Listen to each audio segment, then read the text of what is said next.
আল্লাহি ওয়া বারাকাতুহু। মাশাআল্লাহ। আচ্ছা, লাইট ম্যান কি আছে? আপনার কি মুখ আন্ধার লাগছে আমাকে? মানে এখানে ঝকঝকে লাইট আছে, কিন্তু আপনার কি ওখানে আন্ধার হয়ে আছে? মানে আমাকে দেখছি তাহলে সব কালো আন্ধারে চাকর যাবো। শীত এখানে পড়েনি, লাইট মিট মিট করছে, লাইট। জি, লাইটিং ভালো নেই। খার যা হোক, আর ওই যে দাদারা বসে আছে, মানে খাড়ো হয়ে আছে পিছন দিকে, যদি আপনারা বসে যেতেন ভাই খুব ভালো হইতো। না না, আমার পরে আরো দুটো বক্তা আছে এখন ইনশাল্লাহ। আমার সময় মোটামুটি 12-12:30 পর্যন্ত, 1-1.5 ঘন্টা আমি আপনাদের সামনে আছি। আমার পিছনে আরো দুজন বক্তা, একবারে ভালো ভালো বক্তা। ঝাড়খণ্ড থেকে একজন চতুর্বেদী আব্দুল গফফারের মতন আওয়াজ করছে, ইনশাল্লাহ উনিও আসবেন। আর রাস্তা পথেতে মনে হয় এত লোকজন পা দেওয়া যায় না। তো আপনারা এখানে সময় দেন, মেলা দোকান পাশার সব দিন ঘুরতে পারবেন, কিন্তু এটা বছরে একবার লাগে। এই লেগে আপনারা এটা সময় দেন আর আসেন। আর বাবজি, চাদর দিয়ে মা খালাকে প্যান্ডেলে কাহকে পাঠিয়ে দেন। মায়েরাকে বলবো চাদর যাইছে, ওয়াজও শুনেন আর মন খুলে খুলে চাদরে দানও পাঠান। ইনশাল্লাহ আমি শেষে দোয়া করে দেবো আপনাদের জন্য। ইন্নাল হামদুলিল্লাহ নাহমাদুহু ওয়া নাস্তাঈনুহু ওয়া নাস্তাগফিরুহু ওয়া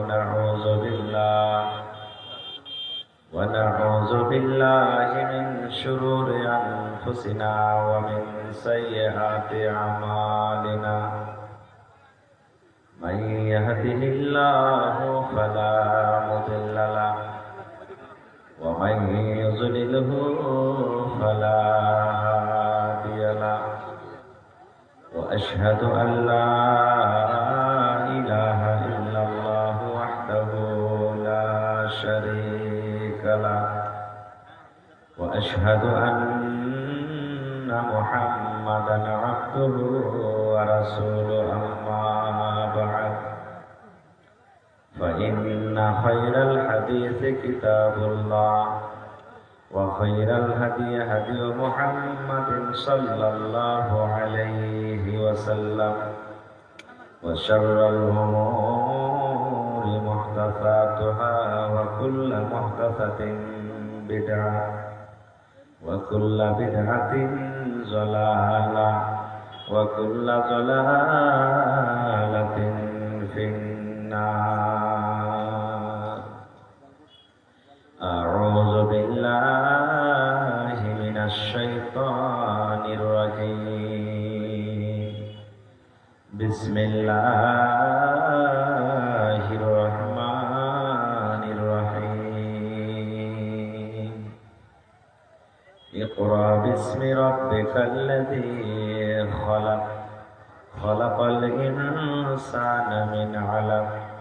اقرأ وربك الأكرم الذي علم بالقلم، علم الإنسان ما لم يعلم. وقال الله تبارك وتعالى في موضع آخر: بسم الله الرحمن الرحيم. الرجال قوامون على النساء. وقال النبي صلى الله عليه وسلم: الدنيا كلها متاع، وخير متاع الدنيا المرأة الصالحة. ওরে মুসলমান তোরা হারেস নাই মা, ওরে মুসলমান তোরা হারেস নাই মা। নমাজি পড়ো রোজা রাখো, নমাজি পড়ো রোজা রাখো, আর পড়ো কুরআন। ওরে মুসলমান তোরা হারেস নাই মা। যদি করো নমাজি রোজা, থাকবে না তোর পাপের বোঝা। যদি মানো পাক কোরআনের কথা, থাকবে না তোর গুনাহ খাতা। পুলসে রাত পার করিবেন, পুলসে রাত পার করিবেন খোদা রব্বে দো জাহান। ওরে মুসলমান তোরা হারিস না ঈমান। নামাজ পড়ো রোজা রাখো, নামাজ পড়ো রোজা রাখো, আর পড়ো কোরআন। ওরে মুসলমান তোরা হারিস না ঈমান। কি করে কি আমল কলি, একাই আলি একাই যাবি। কি করে কি আমল কলি, একাই আলি একাই যাবি। ভালো আমল যদি করে গেলি, নেক আমল যদি করে গেলি, হবে তোর কল্যাণ। ওরে মুসলমান তোরা হারিস না ঈমান। नारे तकबीर। माइक में थोड़ा आवाज बढ़ाइएगा दोनों हॉर्न का। गाजल सुनते चाहिए एकदम मैं लोग कि चांदा टीवी दो था गाजल जन भाड़। आज के जलसा যোগ্যতমায় শ্রদ্ধেয় সভাপতি সাহেব, উপস্থিত ওলামায়ে কেরাম, সামনে বসে থাকা ইসলাম দরদি দিন দরদি ভাই ও বাবাজিরা, পর্দানাশীল মায়েরা খালারা, সমস্ত তারিফ ও গুণগান সে মহান আল্লাহ তাবারক ওয়া তাআলার জন্য, যে মহান আল্লাহ তাবারক ওয়া তাআলা আজকে আমাদেরকে এই ঠান্ডার মৌসুমে শীতের রাত্রি নরম গরম বিছানাকে ত্যাগ করে এই পিন্ডালের তলাতে বসে কিছু বলার ও শোনার তৌফিক দিয়েছেন। তাই আমরা আল্লাহ তাবারক ওয়া তাআলার প্রশংসা করি, অন্তর থেকে মুহাব্বতের সাথে সকলেই পড়েন আলহামদুলিল্লাহ। আল্লাহর তারিফ করতে গেলে ভাই একবারে মন দিয়ে অন্তর থেকে মুহাব্বতের সাথে জোরে করে পড়েন আলহামদুলিল্লাহ। তারপর আমাদের শেষ নবী হযরত মুহাম্মদুর রাসূলুল্লাহ পড়েন সাল্লাল্লাহু আলাইহি ওয়াসাল্লামের উপর অগণন দরুদ শরীফ শান্তির ধারা বর্ষিত হোক, আমিন। আল্লাহুম্মা সাল্লি আলাইহি আল্লাহুম্মা বারিক আলাইহি। ভাই আমার, বাড়ি থেকে এসেছেন কষ্ট করে, ইচ্ছা করলে এই টাইমখানে আপনি আরাম করতে পারেন। সারাদিন কাম কাজ করেছেন, এসেছেন মাদ্রাসাতে, মাদ্রাসার প্রতি মহব্বত ভালোবাসা দেখিয়ে, কোরআনের প্রতি আপনার মহব্বত আছে, নবীর প্রতি মহব্বত আছে, আখিরাত বলে ভয় আছে, জান্নাতের আশা আছে, জাহান্নাম থেকে ভয় আছে, এই জন্য আপনারা এসেছেন নাকি? তা আসেন যখন এখানে তো কিছু নিয়ে যাব বলে, কিছু শিখে যাব।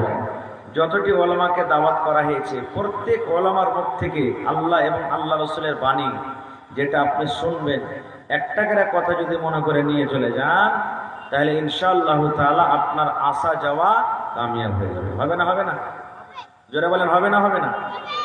না হলে একটা লোক জালসা শুনতে জীবনই কোনোদিন যাই না, 10 বন্ধুর চক্করে পড়ে ওই সোলেমান রে চল জালসা শোনা আছে, কোনটা জালসা? না তাল বানাতে জালসা হয়েছে, চল। ও কইছে জালসা কেমন হয়, কইছে যাবি তাহলে তো দেখতে পাবি যে জালসাটা কেমন হয়। 10 বন্ধুর পাল্লাতে পড়ে লোকটা একবারে সোজা জালসা শুনতে এসেছে। মৌলানারা যে যেমন পেরেছেন ওয়াজ করেছেন, তার মধ্যে একটা মৌলানা ওয়াজ করেছেন, দেখেন ভাই, পেশাব করতে গেলে পানি নিয়ে পেশাব করবে। মেলায় ভাই এখন এমনও আছে মজলিসে পেশাব করছে পানি লাইনে, রসুলের হাদিস পানি লাও, পানি যদি না তাও তাহলে সুখা ঢাল কিংবা ইট লাও, লিয়া তখন তুমি ইস্তিনজা করো। কত ভাই আছেন পেশাব করবে, ছিটা জুতাতে লেগে গেল, কাপড়ে লেগে গেল, লুঙ্গিতে লেগে গেল, পায়জামাতে লেগে গেল, কিংবা পেশাব করছে, পেশাব করতে করতে ভালোভাবে পেশাব হয়নি, এখনো টস টস টস টস করে পড়তে আছে, 2-4 ফোঁটা পড়তে থাকলো, কাপড়ে লেগে গেল, চলে গেল উঠে। ভাই মুসলমান, কত বড় পাপ জানেন? আল্লাহ রসুল একদিন রাস্তাতে হেঁটে চলেছেন, একটা গাধাতে চড়ে, ঘোড়া কিংবা গাধাতে চড়ে, সাহাবায়ে কেরাম জামাত আরো আছেন, হাঁটতে হাঁটতে হাঁটতে গাধাটা হঠাৎ করে ধিড়কে গেল, ভিড়কে গেল। এমন হয় ধিড়কিল যে মনে হয় নবী সাহেবকে ফেলে দিবে ওপর থেকে, এরকমই ধিড়কে গেল। নবীজি নামলেন ওখানে যে আমার গাধাটা ধিড়কে কেন গেল, কারণটা কি?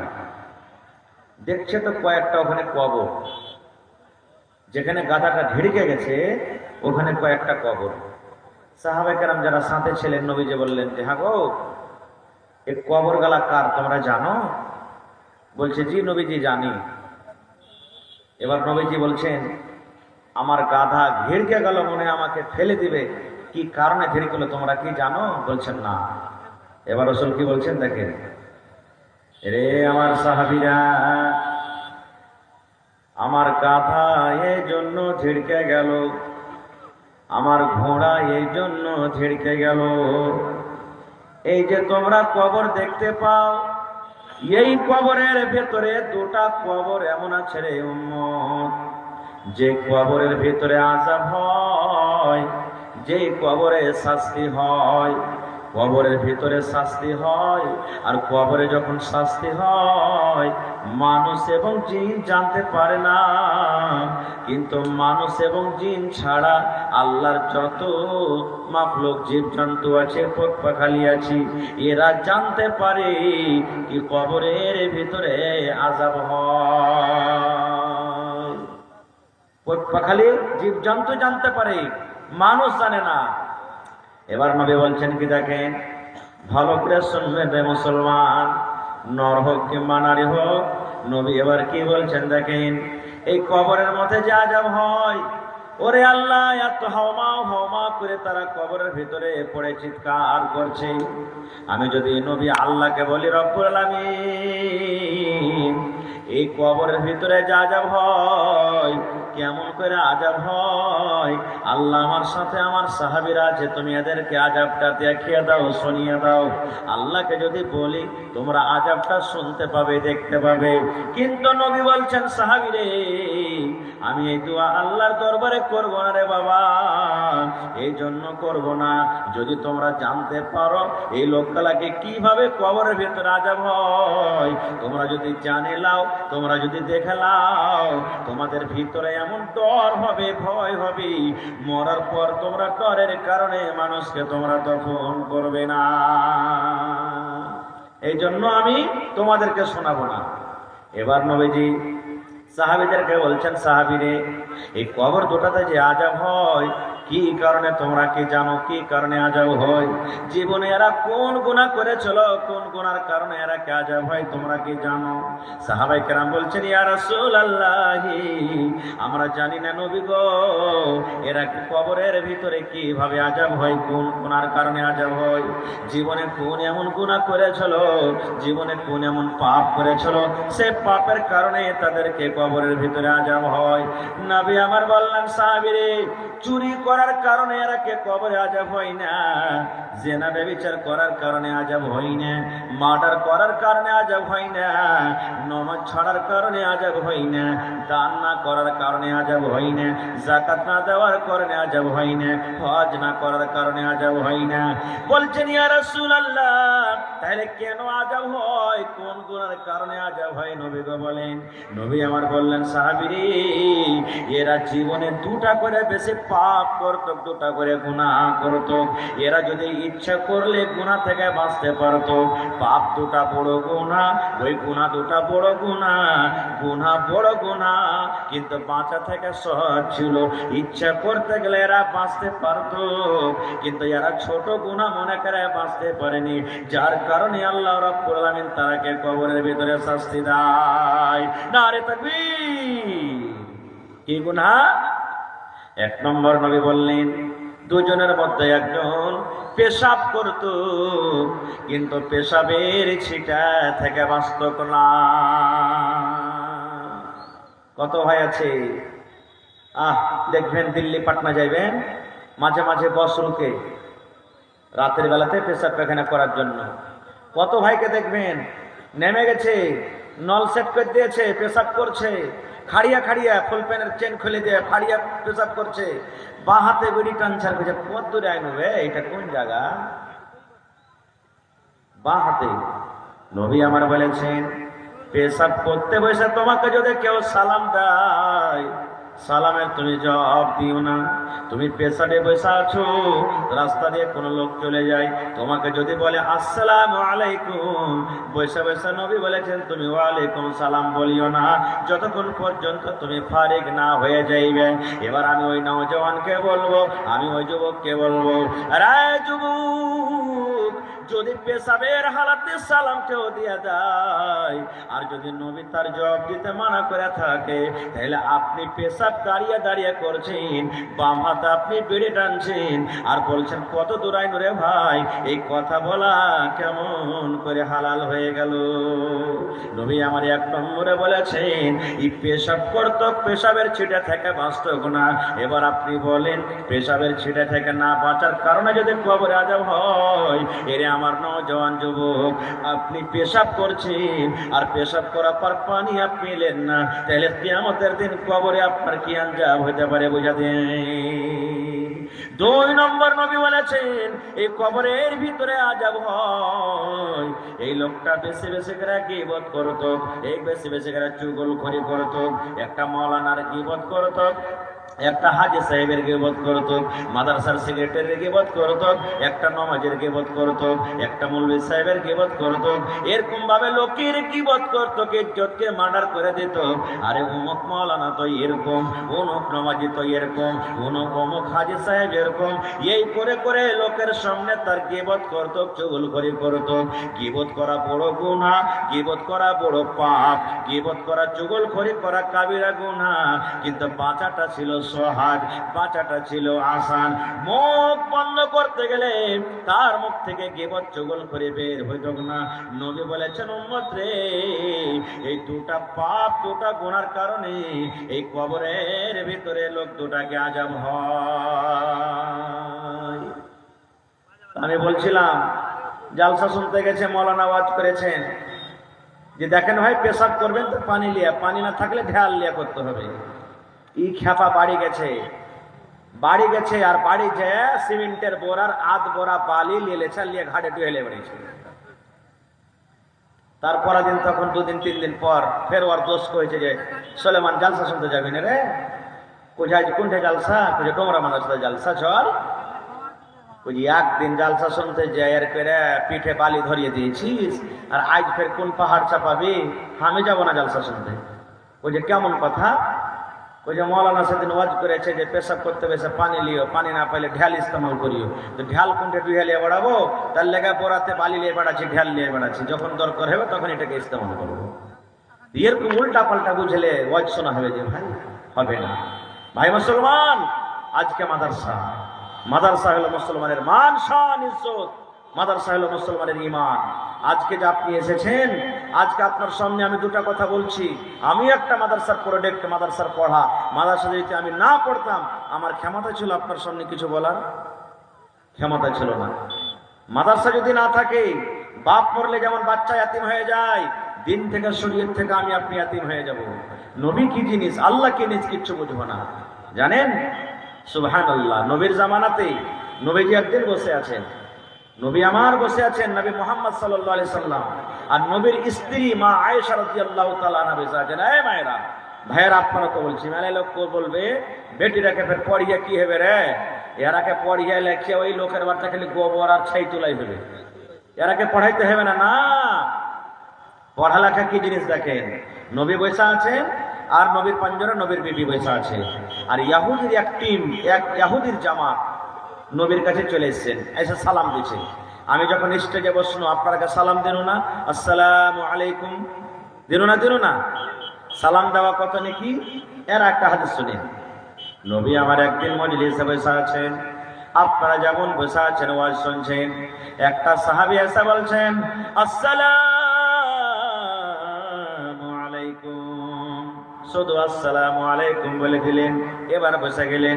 নবী বললেন আসসালামু আলাইকুম বললেন, এর নেকি হলো 10টা নেকি, লোকটা 10টা নেকি পেয়ে গেল। ভালো করে শুনবেন, আসসালামু আলাইকুম এ কথা বলে সাহাবী বসে গেলেন। নবী বললেন ওয়া আলাইকুম আসসালাম, 10টা নেকি পেয়ে গেল। আর একটা সাহাবী এসে বলছেন আসসালামু আলাইকুম ওয়া রাহমাতুল্লাহ, ও রাহমাতুল্লাহ বাড়িয়ে দিলেন। নবী বলছেন 20টা নেকি পেয়ে গেল। আবার আরেকটা সাহাবী এসে বলছেন আসসালামু আলাইকুম ওয়া রাহমাতুল্লাহি ওয়া বারাকাতুহু। এই কথা বলে বসে গেলেন। নবী বললেন সেই 30টা নেকি পেয়ে গেল। সালামটা কত বড় দুয়াজি ভাই, বিনা টাকাতে 30টা নেকি পেলেন। আর আপনি দিল্লি পাঞ্জাবে থাকবেন, বাত করবেন কে রে গুইধার মা, মানে গুইধার মা আর গুধির মা কে শুরু করে দিচ্ছেন আপনি। মা খালারাও বলবে কেজি গুধার মা। সালাম মুখে নাই, দুয়াটা হলো সালাম। সালাম দেন। স্ত্রী হলো তো কি হলো, আপনি হাট থেকে এলেন, বাজার থেকে এলেন, চক থেকে এলেন, বাড়িতে সান দেবেন, সালাম দেন আসসালামু আলাইকুম, আসসালামু আলাইকুম বলবেন। কত মা খালা ফের এমন আছে যে শরীয়ত বুঝে না, দিন বুঝে না, তো উল্টা পাল্টে কথা বলে মিনসাকে দেখলে সালাম দিছে দেখে হ্যাঁ এরা হাসবে। হ্যাঁ সুবহানাল্লাহ। আর কত ভাই এমন আছেন যে স্ত্রীর মোহাব্বত ভালোবাসা পেয়ার বুঝবে না খুব। আল্লাহ, একটা হুঁচলা বেটা ছেলে ছিল ভাই, এই জালসা শুনতে এসেছে। আর জালসা শুনে মৌলানারা ওয়াজ করেছেন যে তোমার স্ত্রীর মাঝে মাঝে তারিফ করিও, স্ত্রীর মাঝে মাঝে তারিফ করিও। যখন তোমার সামনে তরকারি দিবে তো বলি ওহ আজ হালেমার মারে তরকারি খুব সুন্দর বনেছে, ভাত খুব সুন্দর বানাচ্ছে, খিচড়ি যে বানাচ্ছে খুব ভালো, মানে মাঝে মাঝে তারিফ করিও। তাহলে স্ত্রীর মনটা কি হবে, খুব ভালো লাগবে, বড় হবে যে আমার স্বামী আমার খানার তারিফ করছে। এই জালসা শুনে বাড়ি গেছে, ভোরবেলাতে খাইতে দিয়েছে। আর রাতকের জালসা মনে আছে আর যে মৌলানা ওয়াজ করেছে যে স্ত্রী খাইতে দিতে গেলে একটু মাঝে মাঝে তারিফ করিও খানার। ই কইছে কোনোদিন তো হার স্ত্রীর আমি তারিফ করিনি, আজ হার স্ত্রীর মনকে আর করে বড় করে দেবে। খাইতে বসে বসে তান কইছে আজ তরকারি কত মিঠে করে বানাচ্ছিস রে, হইল একটা। ফের যখন কয়েছে আর একটা তরকারি দিয়েছে, বাপরে আজ তরকারি এত ভালো লাগছে মনে হয় খোরার খোরা খেয়ে চলে যাই। বাড়তে ঘরের ভিতরে একটা ব্যালন ছিল, ব্যালন বুঝেন, উটি পাকা ব্যালন, কাঠের ব্যালন। ব্যালনটা নিয়ে আবার পুরুষের মাথাতে একটি ব্যালন দিয়েছে। ব্যালন দেওয়ার পর তখন বলছে হারে তুই মারলি কেনে? কইছে মুখ পড়া মিনসা কাহেকা, প্রত্যেক দিন আমি নিজের হাতে খানা বানিয়ে খাওয়াইনি, একদিনে তারিফ করলে না। আজ পরের বাড়ি থেকে একটু সালন চেয়ে খাওয়ালছি তো কি তুমি তারিফ করতে শুরু করে দিয়েছো? হ্যাঁ, তো এই তো মোহাব্বত আর ভালোবাসা আমাদের। সুবহানাল্লাহ। তো নবী আমার বসে আছেন, মা আয়েশা রাদিয়াল্লাহু তাআলা আনহা বসে আছেন, আর ইহুদির একটা টিম নবীকে সালাম দিচ্ছেন আসসালামু আলাইকুম। কি দিচ্ছেন? আসসালামু আলাইকুম। ইয়ার মানে হলো আল্লাহর সালামতি তোমার উপরে হোক, আল্লাহর রহমত তোমার উপরে হোক, আল্লাহর দয়া তোমার হোক হোক, আসসালামু আলাইকুম।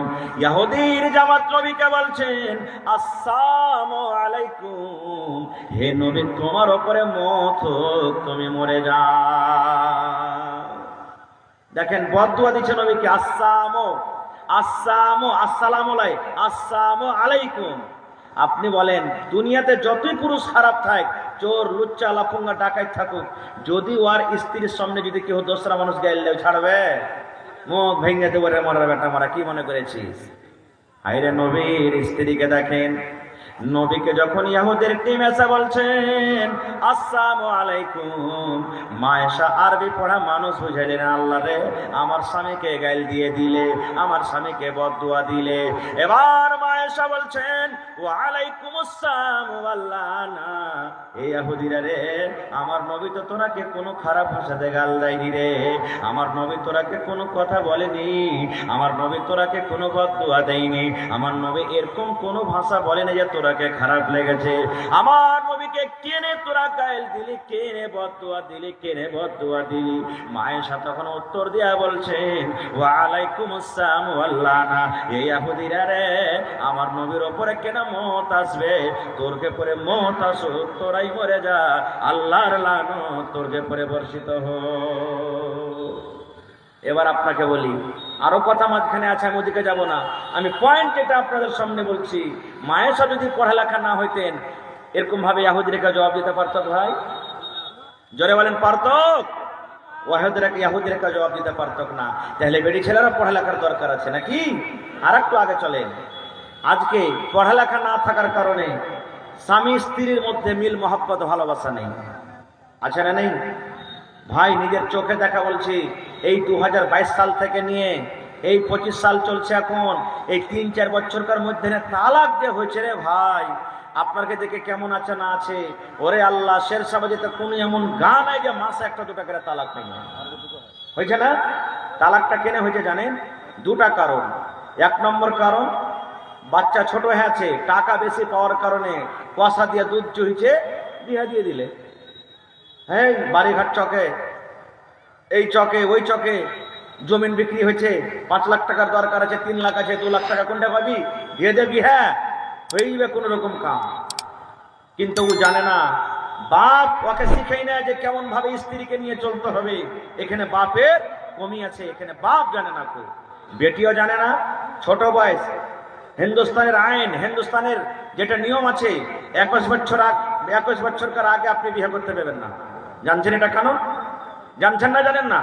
হিন্দুস্তানের আইন আছে, বেটা ছেলের বিয়ে 21 বছরকার আগে হবে না, বেটি ছেলের বিয়ে 18 বছরকার আগে হবে না। কিন্তু এখানে 12 বছর, 13 বছর, 15 বছর হয়েছে, আমরা বেটির বিয়ে দিয়ে দিয়েছি।